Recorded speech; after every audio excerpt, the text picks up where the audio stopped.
तो यार आज हम द ब्लेड ऑफ एवोल्यूशन के 22वें चैप्टर को कवर करेंगे। जैसे कि पिछली वीडियो में हमें एक घर दिखाया जाता है जिसमें कि वही लड़की नजर आती है जो कि उस हंटर से बात कर रही होती है और हमें उस लड़की के पास्ट के बारे में कुछ बताया जाता है। वो लड़की घर एंटर होती है और एंटर होते पूछती है कि भाई क्या तुम घर आ गए। और वो लड़की सोचती है कि आखिर ये सब इतना खतरनाक क्यों लग रहा है, ये तो सिर्फ एक नॉर्मल डंगन था और काफी वक्त हो चुका है, मेरा भाई आखिर अब तक घर क्यों नहीं आया। इसके बाद वो लड़की अपने फोन को निकालती है और उससे अपने भाई को कॉल करती है। फिर हमें उसके भाई की फोटो दिखाई जाती है। उसका भाई कोई और नहीं बल्कि वही लड़का होता है जो कि जैंगरेन के साथ फर्स्ट लेवल में खेल रहा होता है। वो लड़की अपने भाई को कॉल मिलाती है और आगे से उसके भाई का नंबर अनअवेलेबल सुनाई देता है, जिसे सुनकर वो बहुत ज्यादा परेशान हो जाती है। वो मायूसी के साथ अपने मोबाइल को नीचे कर लेती है और कहती है कि मेरा भाई तो पहले ही इस डंगन के मुकाबले में बहुत ज्यादा लेट हो चुका है, आखिर क्या मामला है। फिर वो लड़की सोचती है कि मुझे ऐसे हिम्मत हार के नहीं बैठना चाहिए बल्कि मुझे इस वक्त कुछ ना कुछ करना चाहिए। इसके बाद वो सोचती है कि मेरे पास उन डंगन में खेलने वाले प्लेयर्स की लिस्ट मौजूद होगी तो मुझे उनमें से ही देखना चाहिए।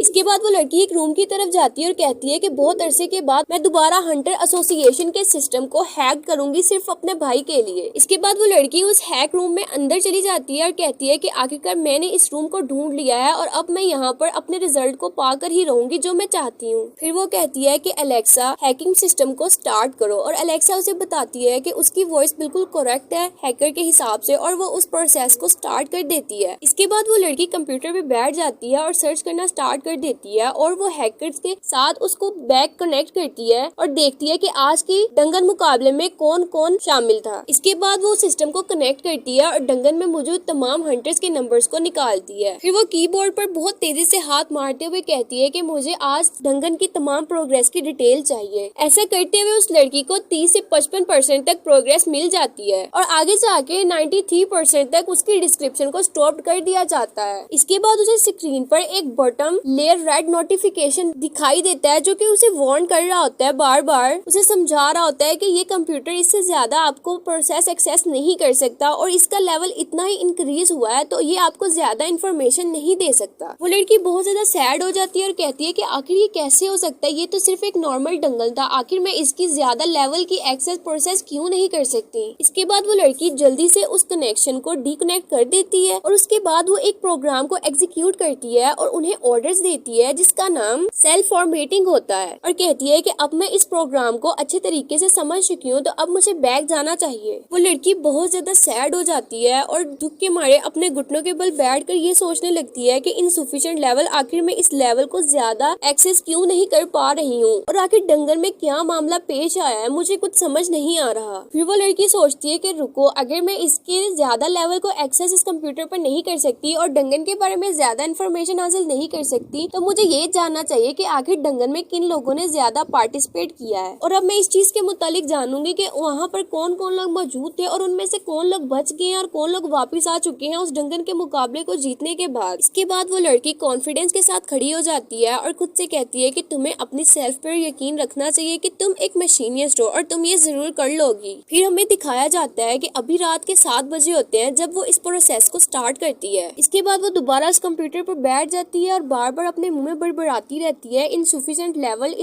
Level again. इसके बाद उसके सामने वो तमाम लोगों की लिस्ट आ जाती है जिन्होंने डंगन के मुकाबले में हिस्सा लिया होता है और उसे बताया जाता है कि जिन लोगों ने इसमें पार्टिसिपेट किया था वो सबके सब मारे जा चुके हैं। ये सुनकर वो लड़की बहुत ज्यादा घबरा जाती है और वो कंप्यूटर के माउस को बहुत ज्यादा टाइटली पकड़ लेती है और कहती है कि आखिर अब मुझे इन हालात में क्या करना चाहिए, आखिर मुझे अब इन हालात में क्या करना चाहिए। और वो खुद से कहती है कि सबसे पहले तो मुझे इन हालात में काम डाउन रहना चाहिए। इसके बाद वो लड़की दोबारा उस पर सर्च करती है और कहती है कि मुझे इस सिचुएशन में पैनिक नहीं होना चाहिए, मुझे अपनी जात पर यकीन रखना चाहिए और मैं बिल्कुल भी पैनिक नहीं होंगी, यही एक रास्ता है जिससे कि मैं अपने भाई का पता लगा सकती हूँ। वो लड़की अपनी टांगों को घबराहट की वजह से बहुत ज्यादा जोर जोर से हिला रही होती है और कहती है कि नहीं, ऐसा बिल्कुल भी नहीं हो सकता और वो कंप्यूटर पर टाइपिंग करती रहती है और सर्च करती रहती है। फिर हमें दिखाया जाता है कि उसे सर्च करते करते रात के 9:30 बज जाते हैं। वो लड़की घबराहट की वजह से रोने लगती है और उसकी आंखों से पानी निकलना शुरू हो जाता है और वो कहती है कि मैं बहुत ज्यादा नर्वस हो चुकी हूँ और मैं इवेंचुअली तौर पर कोई भी रास्ता नहीं निकाल पाई हूँ और मैंने पिछली कुछ रातों से कुछ भी नहीं खाया है, तो ये वक्त है मेरे कुछ खाने का। इसके बाद वो लड़की अपना हाथ उस मोबाइल की तरफ लेकर जाती है और कहती है कि मेरा भाई हमेशा एक ही जगह से ऑर्डर करता था, कोई बात नहीं है, मैं भी उसी जगह से ऑर्डर कर लूंगी। इसके बाद वो एक फूड ऐप को ओपन करती है और कहती है कि डिलीवरी, हाँ ये बिल्कुल सही तरीका है कि मैं खाना डिलीवर कर लूँ। फिर उसे बताया जाता है कि उसे खाना डिलीवर करने के लिए वहाँ पर अपना एड्रेस ऐड करना होगा।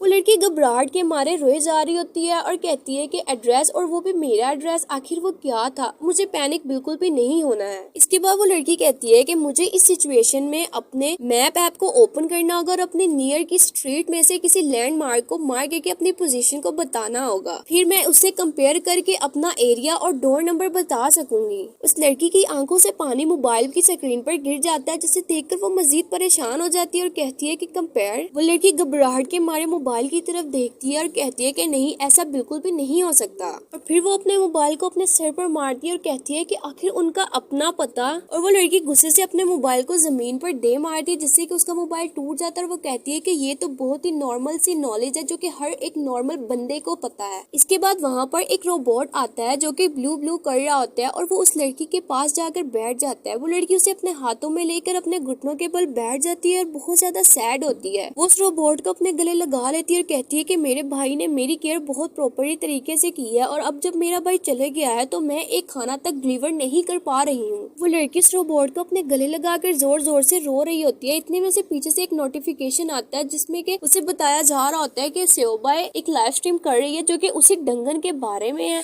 और वो लड़की जल्दी से उठकर कंप्यूटर के पास जाती है और चेक करती है और वो लड़की देखती है कि स्क्रीन पर सेओबाई होती है जो कि कह रही होती है कि एवरीवन, अभी थोड़ी देर में ब्रॉन्ज रैंक और सिल्वर रैंक का लेवल स्टार्ट होने वाला है, जिसकी लाइव स्ट्रीम मैं आपको बवक्त देती रहूंगी। और बताती है कि ये डेथ मैच मूड है जिसमें कि ज़ैंग रैन भी शामिल है। और फिर उसे स्क्रीन पर ज़ैंग रैन दिखाई देता है जो कि उस लड़की को हरा चुका होता है पिछले डेथ मैच मूड में। और वो उस लड़की को कह रहा होता है कि तुमने अपने सेल्फ पर एक बहुत ज्यादा तमाचा मारा है, कि तुम एक बहुत खतरनाक औरत हो और वो कुत्ता जो कि तुम्हें जानता है वो भी तुम पर शर्मिंदा होगा। और वो लड़की ज़ैंग रैन की तरफ देखती है और कहती है कि ज़ैंग रैन, तुम एक शैतान हो और तुम मेरा इंतजार करो। और वो लड़की कीबोर्ड पर टाइपिंग करते हुए कहती है कि आखिर तुम किस तरह से मरना पसंद करोगे। और वो लड़की ज़ैंग रैन की पूरी आईडी को निकाल लेती है और उसकी डिटेल को निकालती है, जिसमें कि ज़ैंग रैन उस लड़की से बुलवा रहा होता है कि वो कहती है कि मैं एक डेस्पिकेबल वुमेन हूँ। जिसे सुनकर वो लड़की कहती है कि बेशक ज़ैंग रैन। वो लड़की जोर से डेस्क पर अपना हाथ मारती है और कहती है कि आखिर क्यों मैं किसी का भी डाटा ज्यादा एक्सेस नहीं कर पा रही हूँ।